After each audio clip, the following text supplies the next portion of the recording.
Bismillah. Monyet ini mati tersetrum tegangan tinggi dikarenakan menolak sains dan alteknologia. Alteknologia, itulah gambaran bagi orang yang menolak ilmu genetika, golongan darah, dan ilmu yang lebih rumit lagi adalah DNA. Mereka menolak karena takut kepalsuan nasab kepada Rasulullah Shallallahu Alaihi Wasallam terbongkar. Dengarkan narasi ini sampai selesai agar tidak gagal faham.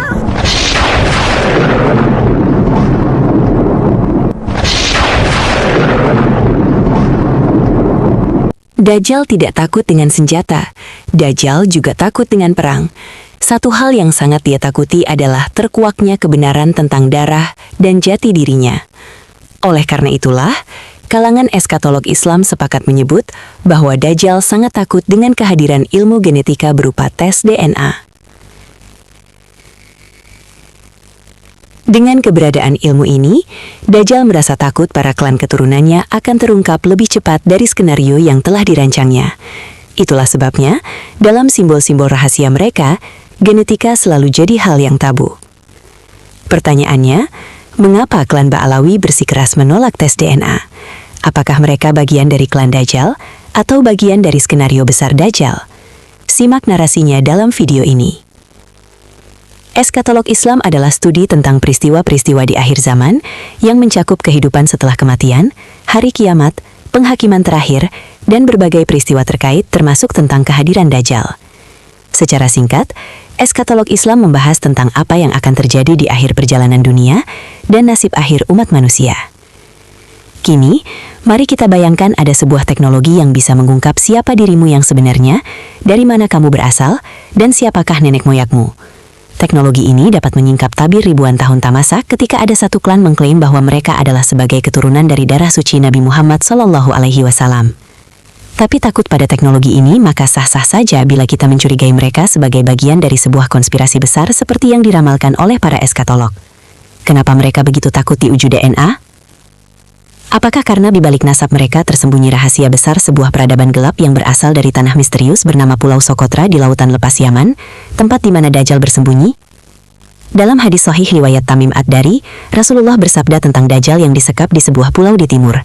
Pulau itu dikenal oleh para ulama dan kini oleh para eskatolog Islam sebagai Pulau Sokotra, terletak di Yaman bagian selatan, tempat yang sedemikian terisolasi, terpencil dan penuh pohon-pohon aneh yang dijuluki sebagai Flora dari zaman jin.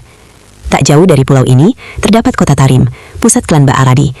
Mereka hadir dari kota yang mereka klaim sebagai kota suci seribu wali. Apakah ini suatu kebetulan belaka, ataukah klan ini memang sengaja ditempatkan di awal kelahirannya di Tarim untuk menjadi pelayan dan penjaga agenda besar Dajjal? Eskatolog Islam jelas membahas tentang nubuat peristiwa-peristiwa penting yang akan terjadi menjelang akhir zaman, seperti tentang kedatangan Imam Mahdi, turunnya Nabi Isa alaihi salam, terjadinya perang besar akhir zaman atau Malhamah Kubro, termasuk pula tentang kehadiran Dajjal. Seraya berpedoman pada kajian eskatologi tersebut, maka mari kita melihat rangkaian fakta historis, bahwa sejak tahun 1838, klan Ba'alawi dibawa masuk oleh kolonial Belanda ke tanah Nusantara, bukan sebagai penjajah, tapi sebagai elit agama.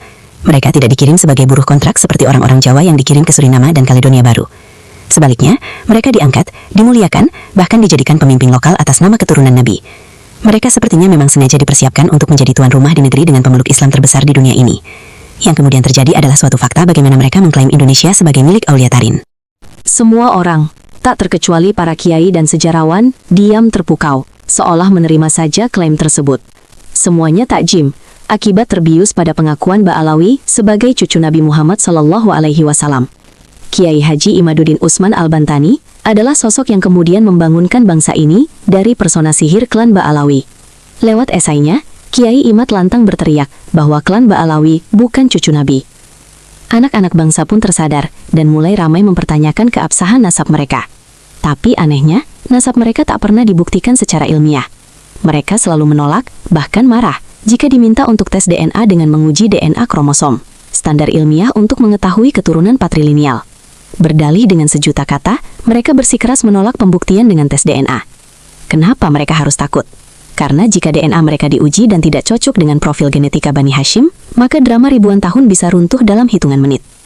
Dengan penekanan ini, maka meminjam kajian para eskatolog yang menyebut bahwa Dajjal adalah sosok yang paling takut diketahui jati diri dan keturunannya, Maka sah-sah saja bila kita menaruh curiga bahwa bukan tidak mungkin klan Ba'alawi adalah bagian dari proyek besar Dajjal, yakni menyesatkan umat dengan pemalsuan nasab, mengaburkan jejak keturunan Nabi yang asli, dan mengangkat tokoh-tokoh palsu sebagai panutan. Salah satunya, telah mereka akan mengkreasi penciptaan tokoh Imam Mahdi sebagai lahir dari klan mereka. Dajjal tidak takut senjata, bukan takut perang, dia takut kebenaran. Dan kebenaran itu kini hadir dalam bentuk teknologi tes DNA.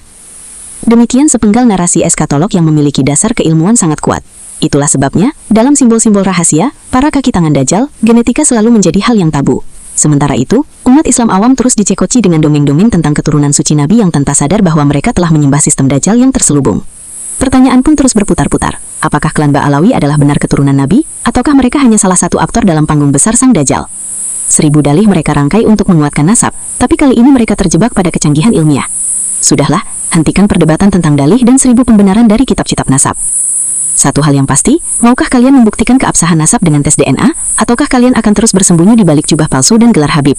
Kebenaran itu tidak perlu jubah putih berkilau dengan balutan gelar suci. Kebenaran hanya butuh pembuktian ilmiah.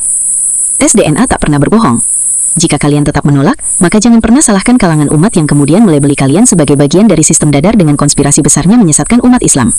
Terima kasih banyak atas waktunya. Jangan lupa like and subscribe juga tulis komentar. Alhamdulillah.